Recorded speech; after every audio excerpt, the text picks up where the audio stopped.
Ladies and gentlemen, let's get started. I have thought a lot in the last 24 hours.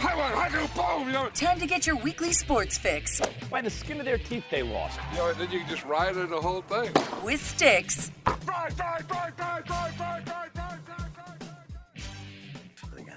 How'd you like that 6:30 a.m. text this morning? Were you awake for that? Shortly after I was up. Yeah. I was like, damn, this fool is up, bro. Yeah. You know what I'm saying? I waited till like the last minute to see if you were up ready to watch some FIFA soccer. I was ready to jump in at like 15, 20 minutes. And I was pre-planned. I'm like, hey, what's going to happen in the first minute? If they down one up one, I mean, I ain't going to really miss nothing. It's going to be a good portion of the game left. I'm not waking up early for this. Yeah. Got these dudes. Well, we'll get into that in a little bit. But the second time I woke up early in the last few weeks and got disappointed. So little teaser for y'all. Hopefully it won't spoil any of it if y'all DVR'd it, but we'll get into it. All right, homie. Well, I don't know if these other guys are going to jump on, but I'll be looking for them if they are. It's all good. But let's get into it. People's at. Welcome to the Sports Fix with Stix. We just had to chop it up there for a minute since it's been a minute. So remember to subscribe, rate, and review on whatever favorite podcast platform you use. Go to thespunner.com for more podcasts and online content. Grab some merch while you're there. Hey, homie's got his sweatshirt on. I got the t-shirt on. You know, it's that time of year. You got to get some gifts. Nothing wrong with the Sports Fix with Stix and Nas Big Homie or anything from the Funner family. So check out the website. Go to thespunner.com for that. Check us out on YouTube. Obviously, Sports Fix with Stix and Nas Big Homie on there. Subscribe and smash that like button. Come on, y'all. You're letting us down a little bit, I have to say. You know, we haven't had any new subscribers here recently. You know, homie's gonna put out some clips next week if he has time. He's got some other stuff going down, but you know, the full episodes are up there. You don't have to watch the whole thing. You can just scroll through it, but there's some stuff on there you might want to check out. You kind of hear it here, but you know, get the version on YouTube if you want. But yeah, we need a little bit more likes and some subscribers there, so we'd appreciate it. Follow us on Twitter and join the conversation. Use the hashtag Stix and Sports. Follow me on Twitter at Stix015. Follow this guy, Anas Big Homie at homie_anonymous. I had like 37 tweets out there in the last 3 days for y'all. So go through, check out the profile, and start liking all that and sharing it and all that. And look tell me how much of an idiot I am. I don't care.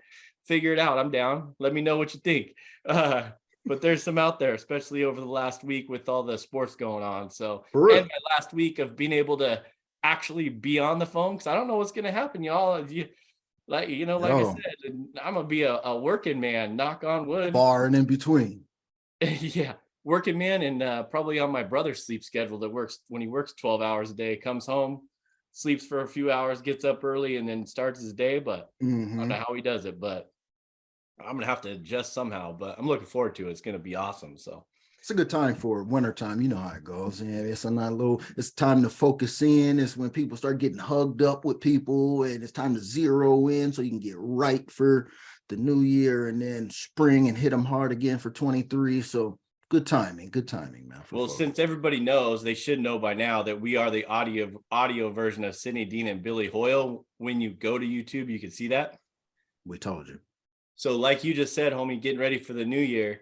And as Billy Hoyle says in White Men Can't Jump, kind of have a, oh no, it's not. He doesn't say that in White Men Can't Jump. He says it in Money Train. Kind of have a bit of a cash flow problem these days.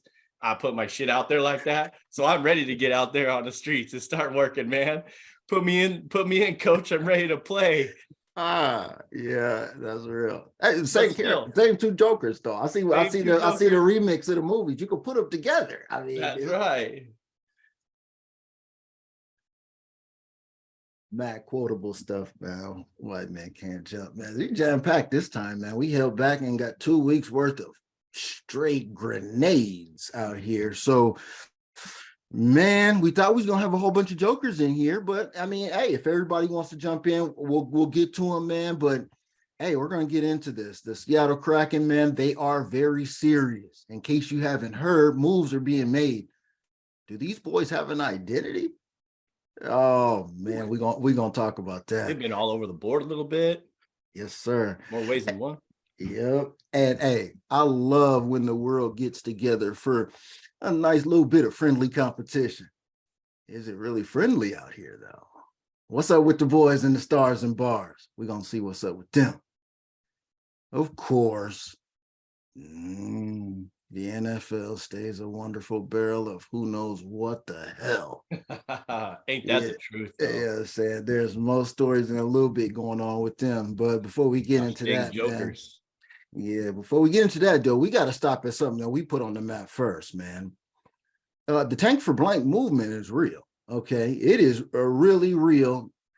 Unfortunately, we done had a couple things happen in the last couple of days since we didn't talk to y'all, but selecting the right cheap first round QB prospect, though, is everybody's like building block for the foundation. That's how you do it. You get the cheap one and you get them high class and hope they hit, right? These some Heisman contenders out here, and these some dudes that you might want. Is any of these dudes worth tanking for, Stix? Hey, let's put some cases out here. Come on. Well, first of all,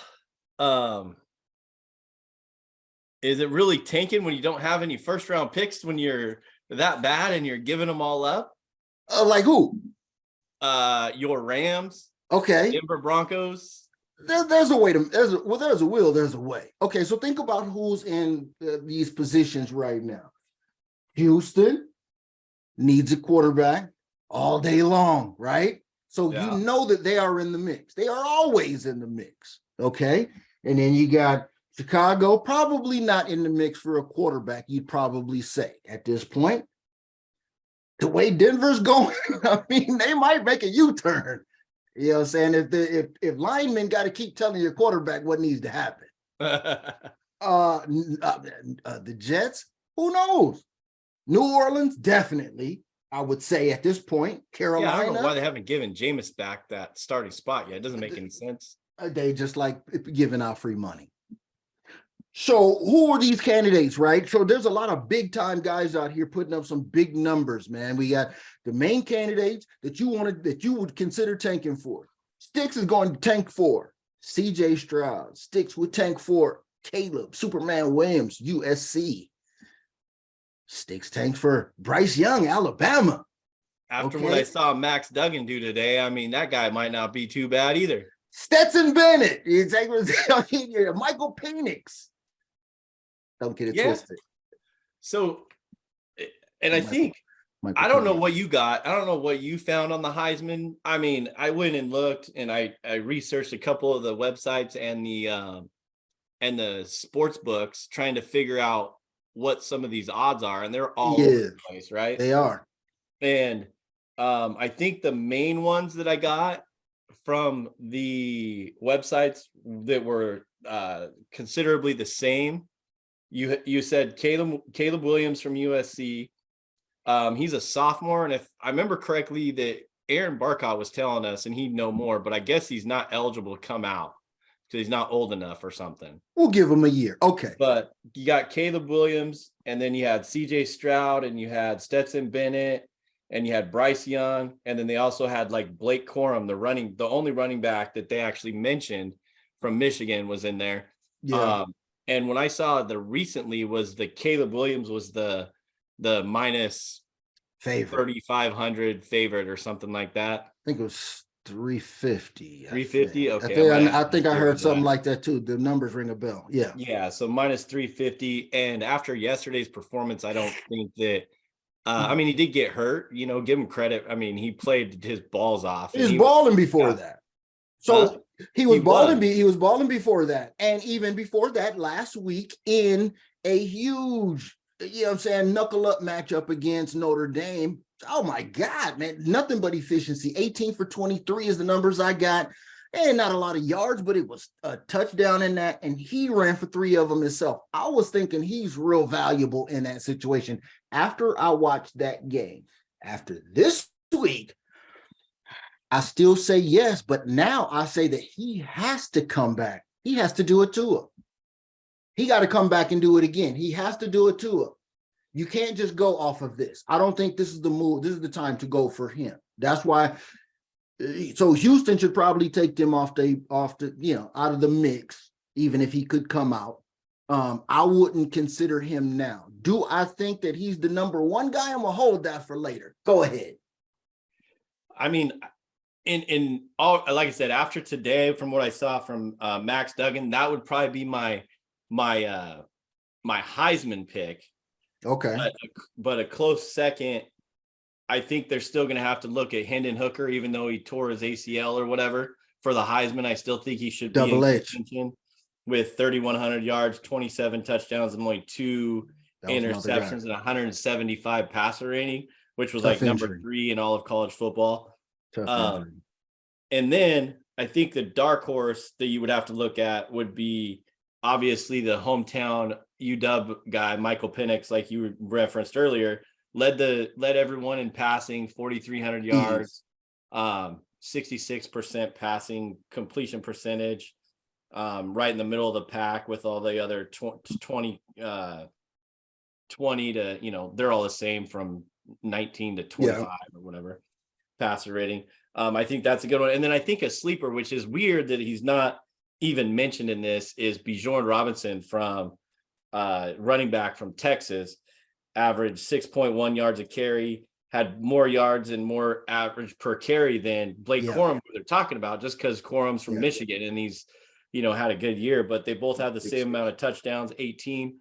That'd be a good one. So if you're asking me if I'm the Houston people, I think they're going to go with probably like a Stetson Bennett, who's an older, Max Duggan, they're both seniors, but I'm thinking that they'd go with like a Stetson Bennett kind of pocket passer with a top 3 pick. No, get up out of here. Come on, man. We talking about I got to build this franchise. Yeah, but I'm the Texans. How have the Ohio State quarterbacks done when they come out? Like you referenced this yourself, homie. So you want CJ Stroud? Okay, no. Or Bryce Young? Yes. Bryce Young, maybe. But you've already seen how reckless he is and how hurt he can get. Okay. All right. Okay. So very good point about the Texas running back. Very good point. Beautiful guy. He is going to make somebody very happy like Breece Hall did. Yep. Right? He's going to do that. He's going to make somebody very happy like my man's did. Young dude, K9 that's playing right now. Why did I space out on that? That's what I've been telling people since Michigan. But anyway, Michigan State. So good call on him. Not an opportunity for a Heisman for him. Great numbers. Both of those dudes, got overshadowed. I think that their problem is this year they got overshadowed by all of this quarterback play. Yeah. Good call. Shout out to you for the call for bringing Double H back in the mix. Hendon Hooker, oh my God, that would have been my beginning guy. That's the guy I project to be on the level with my man Jalen Hurts. He ain't gonna be Lamar Jackson and be too wild, right? He gonna be right in this space right here because he wants to be in that space. I like him. Unfortunately, I hope he shout out to him. I hope he get well from that injury and come back and do something with his career. Yeah, especially since he's the only senior, or no, I guess he's a senior, and then Stetson Bennett and Max Duggan are seniors too. Yeah, but I would think I like that. I would think Hendon Hooker would still have to be your guy. That was my guy. The injury did something to me. I can't be. I know quarterbacks how it goes with injuries. It could be nothing and turns out and come back out and do something, as we see with Tua. Heisman is a wrap. You got to give it to Caleb. It's done. Okay, you have to. Absolutely, with everything that all the numbers total front to back, they're going to give it to him. It's USC, it's big. They got the most Heisman people, all of that. They're going to do that. Now, am I going to build a foundation of my franchise with a cheap quarterback? I got to get a cheap quarterback. First round in a top 10 pick so I can get the best one. And I'm Houston. I need this money so I can get defense, so I can get wide receivers. I got to take Bryce Young. You got to have Bryce Young right now and take that shot. Do you think that Bryce Young is a better prospect than Trey Lance? Yes. Easy. He even played better comp That's all I'm saying. Just in that. So if everybody's looking at Trey Lance like he could be something, this dude is a lot more disciplined in the pocket. He's not out here just running wild like he wants to be a clone of Kaepernick. He's not trying to do that. He's trying to be like that and more like Jalen. Like, I'm going to run because y'all gave it to me. I just took it. I was sitting up here trying to hit AJ, you know what I'm saying? Or hit these wide receivers out here. That's what I think. So I think that the play this year is for Houston or any of these guys to no-lose bet on your cheap guy, who you want to tank for as these last a couple weeks, 5 weeks come down to it. These teams got to be positioning themselves for Bryce Young if he don't get hurt. I don't care what he do in a bowl game. So Bryce Young was your consensus over best quarterback that you should take if you're tanking for blank, right? I mean, if you're telling me Caleb can't come out, that's the guy I want. If I'm the Rams, that's the guy I want. I want him to lock him up. He's not a Southern California kid, but he played for SC. He's already got the swag. He's already got the money. He's already living it up down there. If the Rams make a move one way or another, keep him there then. Let's do it again next year. Let's take the, you know what I'm saying? We need that swag in LA. That's what we need. Now, I'll take Bryce Young if I was the Rams, you know what I'm saying, and be pocket pass and bring Cooper Kupp. That's beautiful too. But I think that the fit is better with the Caleb situation for the Rams, but the Rams don't look like they're in tanking mode, even though Stafford's on IR. But well, and they don't have a first round pick till the year 2032 or something. They got money though. They got money and guys. You know what I mean? What if I told you that I'm not really attached to Matt Stafford? Well, I would have to agree with you since he's probably getting about ready to retire anyways with all of his head injuries and. So Matt Stafford can do his. He can do his. You're gonna need a quarterback one way or another. Yeah, he already got his. He already did his Peyton Manning. He already did his Phillip Rivers move, except for Phillip Rivers didn't win his. He can go off and maybe he can go do this little last team and work out the last bits of his contract and call it a day. Get his one last year in and work out whatever it is with whoever and do it like that. Go back to Detroit. I don't know. Play for the Chargers. Well, you can. Well, no, that ain't gonna happen. That ain't gonna happen. But I mean, go play somewhere. Yeah, I mean, not in the cold. I mean, if you're Matt Stafford and you played in LA, you don't want to go play for somewhere wild, somewhere stupid that doesn't fit the script. That wouldn't be comfortable for your family. You know what I mean? I wouldn't want to come up. Well, actually, I would want to come up here if I was Matt Stafford. Wouldn't you? Y'all would take Matt Stafford, right?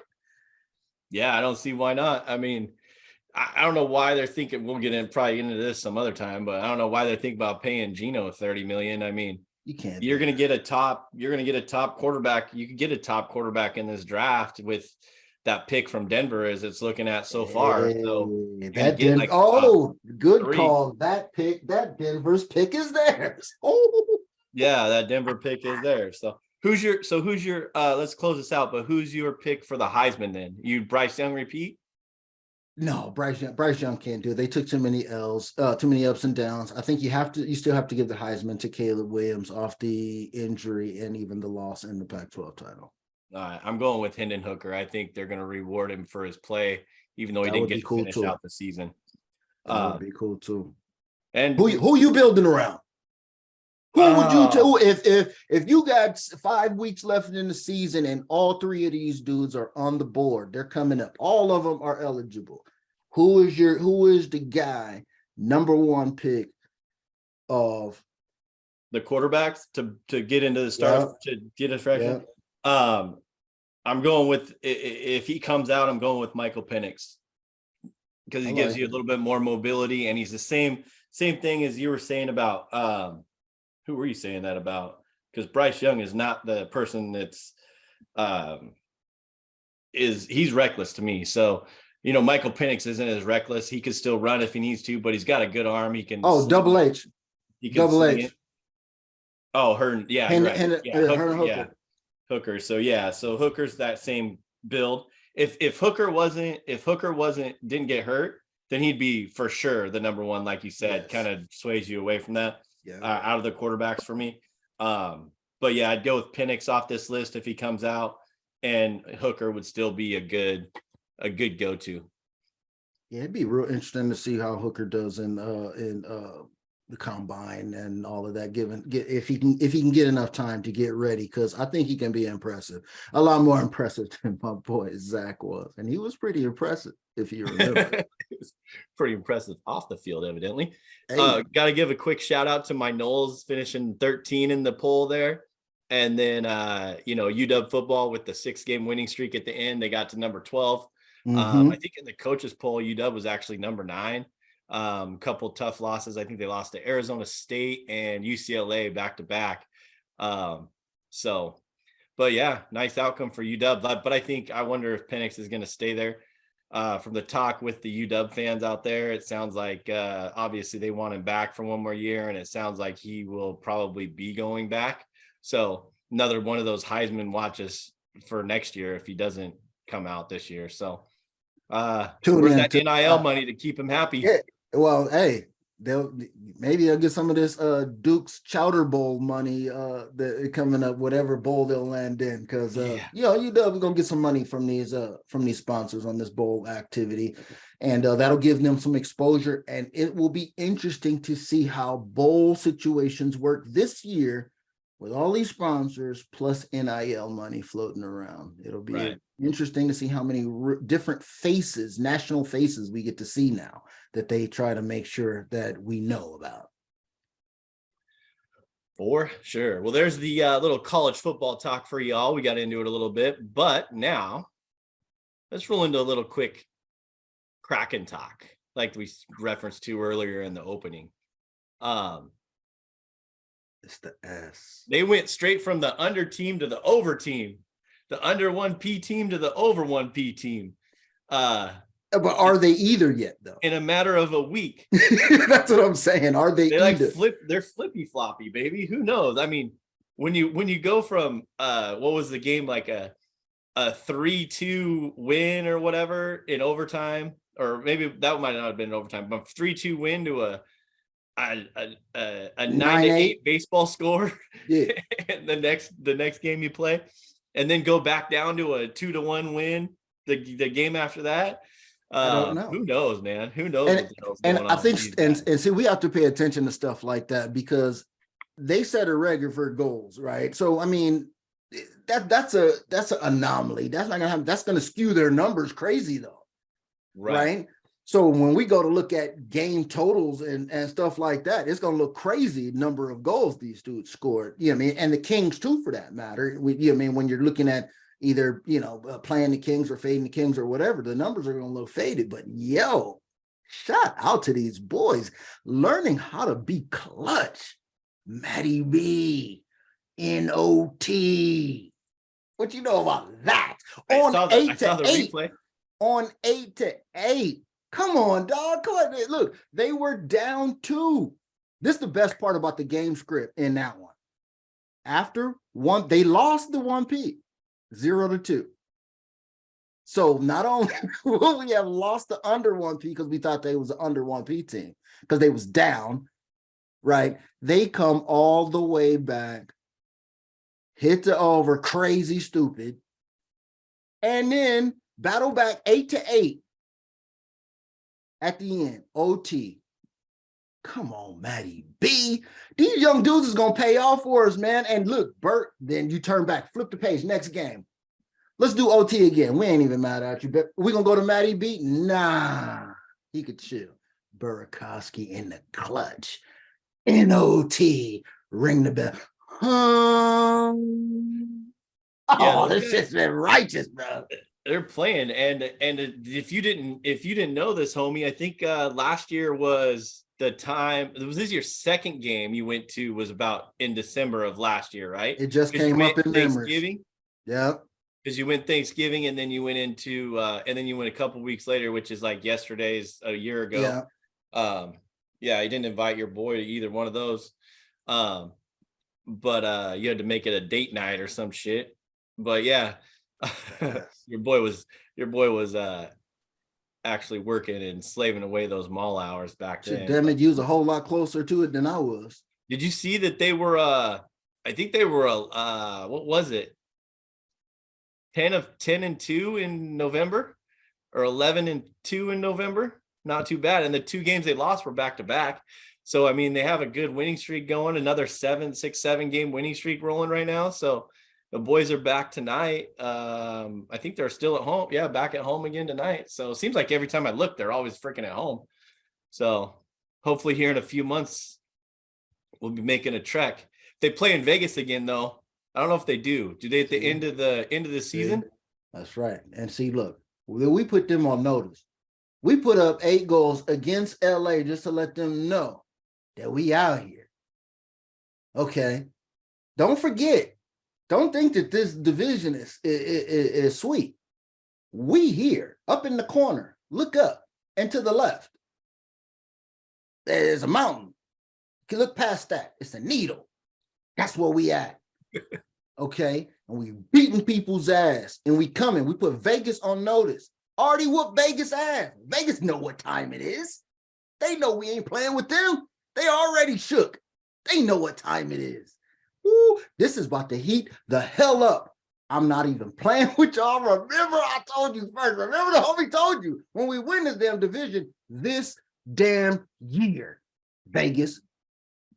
So all the pucks are stacking up and getting put in the right direction. Just like before you go out on the ice and they're all stacked up there ready to go, and they just sling them off the counter, throw them on the ice, and you get your groove on. Man, do you feel all of this juice? Man, I'm telling you, when you're a day one, man, come on, man. I'm in this. I'm in this with these dudes. The big Kraken homie from day one, baby. Ain't gonna lie. We were on it before everybody else was on it, homie. I'm trying to tell you. How many months in advance did we start talking about it before they even got the team, before they even were called the Kraken? Before they even had a damn name, bro. We even did a poll, like trying to get a name put out there too, once we got like the names going or whatever. But we were already on it. So we were day one there, buddy. Everybody knows. Everybody knows. I think that everybody on the East is paying attention. The Florida Panthers, they're paying attention. The Boston Bruins, they're over there balling. I see y'all. Watch your damn back. You don't even want to see this. Rangers, Islanders, damn, all y'all Canadians. Y'all don't want it, but the ass is going down. Let's go Kraken. That was Sports Fix with Stix. Thank you for listening, and don't forget to subscribe, rate, and review the show. If you want to join the show, use the hashtag StixandSports. Winners don't make excuses.